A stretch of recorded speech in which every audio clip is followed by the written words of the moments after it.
tardes, mi agradecimiento a su presencia en este maravilloso salón del Ayuntamiento de Ciudadela, mi agradecimiento a la concejal y a toda la corporación municipal por acogernos un año más en este marco extraordinario. Y, cómo no, mi agradecimiento, mi reconocimiento, mi apoyo absoluto a este gran hombre que tenéis la oportunidad de disfrutar en Mahón, que es Jordi Moya, como jefe de la unidad del dolor del hospital. Es alguien que desde cualquier otra parte de la España peninsular vemos cómo con su esfuerzo, con su energía, con su entrega absoluta a la profesión y al cuidado de sus pacientes, ha conseguido llevar la voz de Menorca no solamente del mar Mediterráneo, sino al otro lado de la frontera.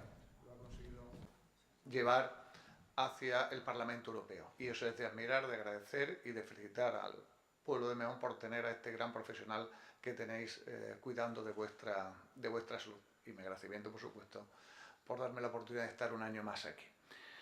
Y vamos a hablar un poco de afrontar el dolor, ¿no? Y lo primero que tenemos que ver es qué significa el afrontamiento, ¿no? El afrontamiento no es otra cosa que poner cara a cara. Es descubrir a un enemigo, descubrir a un problema y sencillamente enfrentarse a él y tratarle de vencer y de derrotarle, ¿no? ¿Cuál es el enemigo que tenemos? El enemigo que tenemos es el dolor, ¿no? Desde siempre el hombre, porque el dolor nos acompaña desde el inicio de la humanidad, ¿no? Es algo que a todos de una u otra manera nos cogerá alguna vez. Yo siempre digo que es el síntoma más democrático que existe, ¿no? Porque afecta a ricos, pobres, altos, bajos, delgados, gordos. Decía George Herbert, un sacerdote protestante, que la corona del rey no alivia su dolor de cabeza, ¿no? Por lo tanto, es algo que siempre de alguna u otra manera nos va a afectar. Los primeros que intentaron interpretar el dolor y darle un sentido fueron los griegos, ¿no? Que son los padres de la ciencia. Y utilizaron dos vías. Una de ellas era el mito, ¿no? Consideraron que había una especie de diablesas, a las que llamaban algeas, que atacaban al hombre y le producían el dolor. Por otro lado estaba la diosa buena, que era Edoné, que trataba de luchar contra las algeas, ¿no? Esto es dentro de la mitología. Pero también utilizaron distintos argumentos, algunos de ellos curiosos y peregrinos, que hoy incluso pues, serían casi repudiados, ¿no? Aristóteles decía que el dolor, la única forma de conseguirlo aliviar era gritando, que el grito evaporaba los males del dolor y que por tanto el que tenía dolor lo que tenía que hacer era gritar, ¿no? Y luego hizo un estudio, no sé hasta qué punto epidemiológico y no sé con qué universo, pero decía que había comprobado que las personas que tenían piojos en la cabeza tenían menos dolor de cabeza que aquellos que no lo tenían, ¿no? Y consideraba pues, que había una relación entre el dolor de cabeza y los piojos. Epicuro decía que el dolor de cabeza se producía por el exceso de trabajo, lo que hoy podríamos llamar el estrés, ¿no? Podríamos llamar el estrés actual. Y Demócrito le contestaba que eso no podía ser, porque entonces las mujeres, ¿por qué tenían dolor cuando no tenían exceso de trabajo, ¿no? Esto hoy sería políticamente de una incorrección absoluta, ¿no? Finalmente Plutarco decía que el dolor iba relacionado con la frustración para alcanzar la gloria, ¿no? De ahí el dolor que, por ejemplo, tenía Alejandro Magno cuando veía que su padre, Filipo, conseguía tantas victorias, tantos territorios conquistados y que él iba a ser incapaz de poder conquistar esos territorios. Entonces sufría y le dolía precisamente ante la frustración de alcanzar la gloria. A lo largo de la historia siempre se ha explicado, siempre el dolor se ha interpretado cuando el elemento era externo, cuando había un flechazo, cuando había una pedrada, pues los hombres los entendían, ¿no? Pero el dolor interno es algo que no asumían, no se comprendía por qué había un dolor interno, porque no había una causa exógena, ¿no? Entonces se acudía ¿a qué? Pues a la magia, al brujo, al nigromante, a la brujería, a los hechizos. Se acudía absolutamente a todos, y como no, también se acudía a la iglesia, ¿no? El concepto religioso del mal divino era algo que iba impregnado especialmente en el medievo y había una auténtica pléyade de santos a los que se le dedicaba cierta vocación para conseguir un remedio. Por ejemplo, a San Cosme y San Damián se le encomendaba el dolor, ¿no? San Cosme y San Damián son famosos porque son los primeros que hicieron un trasplante de pierna. Curiosamente, el trasplante de pierna se le hacían de un individuo negro a uno blanco, no sé dónde sacarían en el medievo a alguien de color, pero así se reproduce en la historia.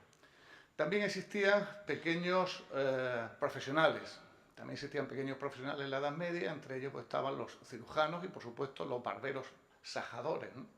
Barberos sajadores que a través de sangrías, bien venosas, bien arteriales, conseguían aliviar el dolor, o eso decían. Curiosamente, esto es un dato curioso, eran tan profesionales que en la puerta los barberos que eran expertos en sangrías venosas ponían un cilindro con una cinta azul y los que eran expertos en sangrías arteriales ponían una cinta roja. Si os suena de algo, los cilindros que hay en las barberías representan ese pasado, los que eran expertos en sangrías venosas y los que eran expertos en sangrías arteriales. Viene de su arte a lo largo del medievo. Nos encontramos en el siglo XVII con un gran personaje, que es Thomas Sydenham, el Hipócrata inglés, ¿no? Thomas Sydenham es el primero que coge algo tan útil como es el opio y le da un uso verdaderamente terapéutico, que es el uso para aliviar el dolor, ¿no? Y llega hasta afirmar esta frase, que entre el remedio que Dios tuvo a bien dar a la humanidad para aliviar su sufrimiento, nada es tan eficaz y universal como el opio. Lógicamente, Sydenham, aunque el láudano que él inventó llevaba opio, llevaba azafrán, llevaba también vino de Málaga. Yo creo que el vino de Málaga aliviaba algo más incluso que el propio opio, ¿no? Pero este sí le daba un uso terapéutico. ¿Qué ocurrió? Que en lugar de seguir el ejemplo de Sydenham, nosotros, o nuestros antepasados, malutilizaron este elemento tan importante para aliviar el dolor, ¿no? Se utilizó para fiestas, se utilizó para satisfacción personal, para consumo hedonista y se utilizó incluso para atender a los niños. Fijaros, estos anuncios son reales. Esto, por ejemplo, es una tetina con cocaína para aliviar el dolor de dientes a los niños cuando iban saliendo. Efectivamente se les quitaba el dolor. Se le va la pinza aquí. Y esto es exactamente igual, esto es el de aquí es un jarabe en el que tiene también codeína para la tos y que los niños pues conseguían dormir perfectamente pues porque conseguíamos casi anestesiar. Estamos boicoteando, se apaga espontáneamente, yo no hago nada.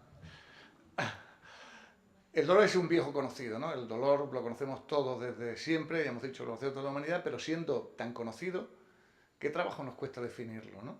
Incluso este médico es incapaz de explicar el tipo de dolor que tiene el paciente. Si nos preguntamos aquí qué es el dolor, pues a lo mejor utilizaríamos la redundancia, pues es algo que duele, ¿no? En Granada se utiliza mucho la expresión un dolor que pa' qué, ¿no? Es decir, es difícil el entenderlo, es difícil comprender y es difícil el explicarlo, ¿no? Lo primero que nos podemos plantear es que si el dolor es útil, ¿no? ¿Es útil el dolor? Pues deberíamos diferenciar. El dolor agudo, claro que es útil. Sherrington, que era un neurofisiólogo inglés, decía que el dolor agudo es útil porque es nuestro primer sistema de alarma. Nos indica que hay un proceso nosológico en marcha o bien un proceso fisiológico, el parto, por ejemplo, ¿no? Pero una vez que nos avisa, pues deja de tener esa utilidad. Por tanto, el dolor agudo podemos decirle que es un síntoma.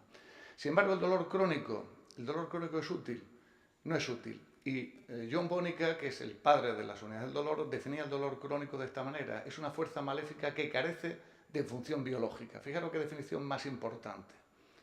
¿Por qué? Porque carece de función biológica quiere decir que no tiene razón de ser, que no existe el motivo para que siga persistiendo ese dolor. Es a veces un dolor que persiste incluso cuando la causa que lo originó llega a desaparecer. Por tanto, es algo que debemos de eliminar. Debemos eliminar porque reducimos al paciente a una disminución de la calidad de vida, a una disminución de su autonomía individual y, por supuesto, a un aislamiento permanente y casi constante del paciente. En este momento, el dolor deja de ser un síntoma para convertirse en una enfermedad, en la enfermedad del dolor. Ya al paciente le da igual cuál es el origen del dolor, lo que le preocupa es el dolor en este momento. Es el concepto de dolor crónico, este es el que hay que eliminar. Pero fijaros, con todo lo difícil que es el definir el dolor, si nos vamos al diccionario de la Real Academia de la Lengua, nos encontramos que lo define como sensación molesta o aflictiva y pena o congoja. ¿Es una sensación el dolor? ¿Es una sensación como si fuera el frío o el calor? No, el dolor es bastante más complejo. La Asociación Internacional para el Estudio del Dolor, en la década de los 70, definió el dolor como una experiencia sensorial y emocional desagradable. Es decir, eleva la cualidad del dolor a no solamente una alteración sensorial, sino también a un importante componente emotivo, emocional. Por tanto, estamos ante un concepto multidimensional, el dolor no es lineal, es poliédrico. ¿Y qué componentes tiene? 3 componentes fundamentales. El primer lugar es el sensitivo, lo que nos duele. Es un momento que es el dolor aparece en una parte del cuerpo, se identifica, sabemos dónde se ha producido y sabemos la cualidad y la calidad que tiene el dolor. El siguiente elemento es el cognitivo, es decir, tomamos conciencia de ese dolor, sabemos, interpretamos dónde aparece ese dolor y tomamos las medidas oportunas para evitar el dolor. Si nos pincha, quitamos la mano, si nos quemamos, lo quitamos y preparamos una serie de reacciones. Y un tercer componente que es esencial, porque ese es el que nosotros vamos a poder manejar, que es el emotivo y afectivo.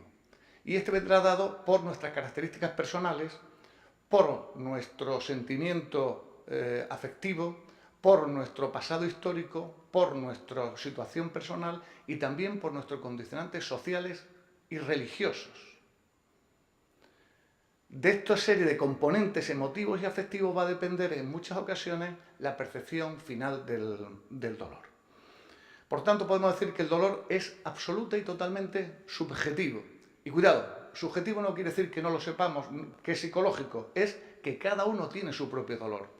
El dolor de cada uno es intransferible, es como el carnet de identidad, no se puede pasar uno a otro. El dolor hay que evaluarlo en su medida y en función del tipo de dolor que tiene el paciente podemos aumentar o disminuir el dolor. Es variable, depende de las circunstancias. Fijaros este boxeador que aparece aquí con un gran bofetón en la cara, posiblemente le dolerá mucho menos que si estamos tranquilamente sentados aquí en la sala y alguien por detrás nos da un bofetón. Ese dolor es mucho mayor que este. ¿Por qué? Porque en esta situación está el boxeador en situación de alarma, de estrés, con niveles de adrenalina y noradrenalina altísimos, mientras que aquí estamos tranquilos, sosegados, y un bofetón va a hacer que nuestro umbral del dolor sea menor y que la percepción del dolor sea mayor. ¿Es modificable? Muchísimo. Lo podemos modificar sencillamente frotándonos cuando nos damos un golpe. Nos damos un golpe en la rodilla, nos frotamos y nos aliviamos. Esto es una vieja teoría de Mirza-Wall de la puerta de entrada. Existe esa posibilidad, pero no solamente con medidas mecánicas, también con actitud y aptitud ante el dolor podemos modificarlo. Es subjetivo y en frase freudiana decía que la vivencia de un dolor siempre es la vivencia del dolor de cada sujeto, ¿no? Hay un antropólogo francés, David Breton, que también dice que para comprobar la intensidad del dolor de otro sería necesario convertirse en ese otro. Es decir, es muy difícil. Dolor es todo lo que nos dice el paciente. No tenemos un algómetro, no tenemos nada que medir, no es como la tensión, que la podemos medir, o la temperatura, que la podemos medir. El dolor a veces se nos escapa de la mano, es todo lo que nos dice el paciente y nosotros vemos en el paciente. Por tanto, el dolor tiene un gran problema, y es su invisibilidad. Tan es la invisibilidad del dolor que ni a veces ni los pacientes ni los familiares de los pacientes entienden lo que le pasa al paciente. ¿Por qué no lo ven? Porque el paciente dice que le duele y como no se ve, es muy difícil de comprenderlo y es muy difícil incluso de hacerle caso y aún conseguimos un aislamiento mayor de ese paciente ante esta tremenda invisibilidad. Invisibilidad que a veces nos llega también a la torpeza nuestra, ¿no? En que decimos a veces argumentos como este, ¿no? Que es por la edad cuando las dos rodillas son coetáneas, ¿no?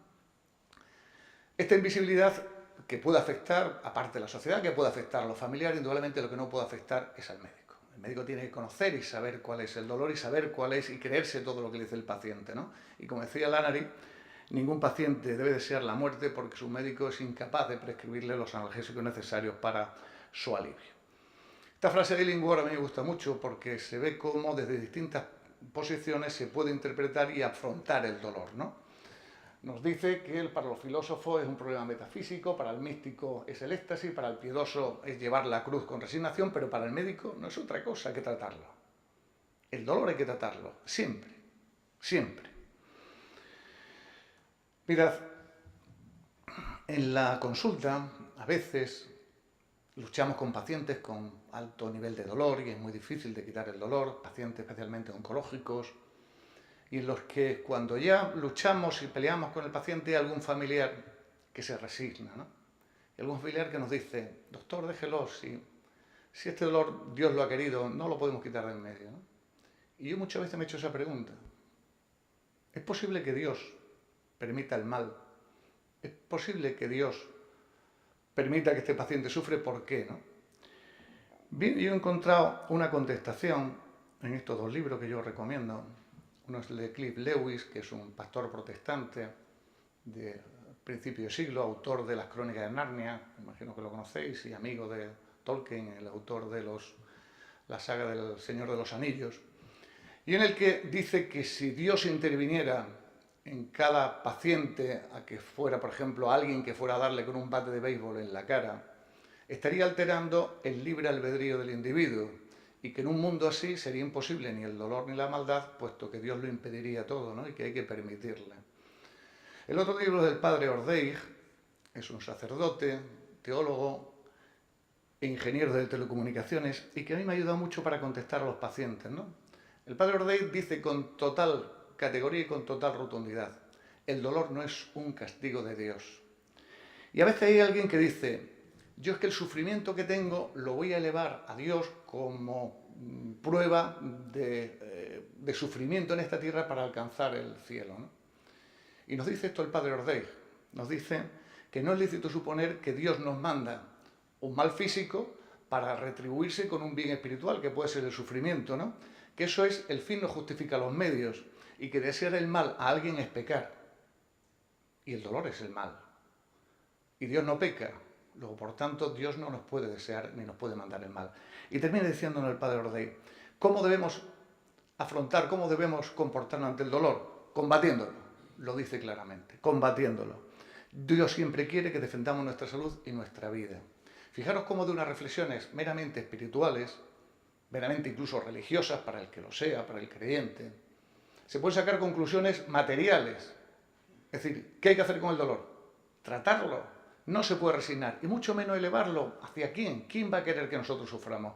No tiene razón de ser, no es lógico. Debemos combatirlo con toda nuestra energía y con toda nuestra fuerza. Por tanto, ante el afrontamiento del dolor, lo primero que tenemos que hacer es reconocerlo. No debemos huirlo, no debemos esconderlo, no debemos obviarlo, hay que reconocerlo. Es dolor y por tanto debemos de tratarlo. Y hay que hacer un afrontamiento activo, tanto personal como profesional. Personales no resignándonos, no cerrándonos nosotros mismos, sino acudiendo a aquellos profesionales que te pueden ayudar. Y el profesional que le puede ayudar y que le debe ayudar debe saber, en primer lugar, que es un derecho fundamental el alivio del dolor, recogido en la Declaración de Derechos Humanos del año 1949. En nuestra Constitución, el artículo 15, se preserva la integridad física. Indudablemente, el que tiene dolor no tiene integridad física, por lo tanto es un derecho constitucional también. Y por supuesto, como médicos, tenemos unas grandes implicaciones bioéticas de atender al paciente con dolor y no dejarle sufrir. Y en este elemento nos metemos en una disquisición final importante, que es a la hora de la muerte, en el que existen dos polos y dos discusiones tremendas. Por un lado está la mal llamada eutanasia, que no es otra cosa que la conducta intencionada para acabar o acelerar la vida. Y por otro lado está la distanasia, es decir, la prolongación innecesaria de la vida, lo que es el ensañamiento terapéutico, lo es el encarnecimiento terapéutico, el mantener una vida a toda costa, a veces sin saber por qué. Pues bien, frente a esas dos posturas intermedias, y esto es una postura personal mía, en esto hay mucha discusión entre mis colegas, pero esto es una postura personal mía, nos encontramos con una postura importante, que es la ortotanasia. ¿Y qué es la ortotanasia? Es esto, es permitir que la muerte ocurra en su debido momento, poniendo a disposición del paciente todos los medios necesarios para que no sufra, incluso utilizando lo que se llaman drogas con un posible doble efecto. Ese posible doble efecto es un fármaco, como puede ser la morfina, que yo le doy a un paciente para que no sufra, y si como efecto secundario tiene una depresión respiratoria y se muere el paciente, estoy en mi ética de haber hecho las cosas bien. Por tanto, frente a una eutanasia en que nos consideramos dioses y decidimos quién vive y quién muere, o en convertirnos en carniceros manteniendo la vida a toda costa, yo propongo esta solución intermedia, que es la ortotanasia, que me parece la más ética. Vuelvo a decir que es una postura personal y, por supuesto, discutible. Y por mi parte, nada más, recordar estas frases de Claude Bernard Horner que es digna de mención.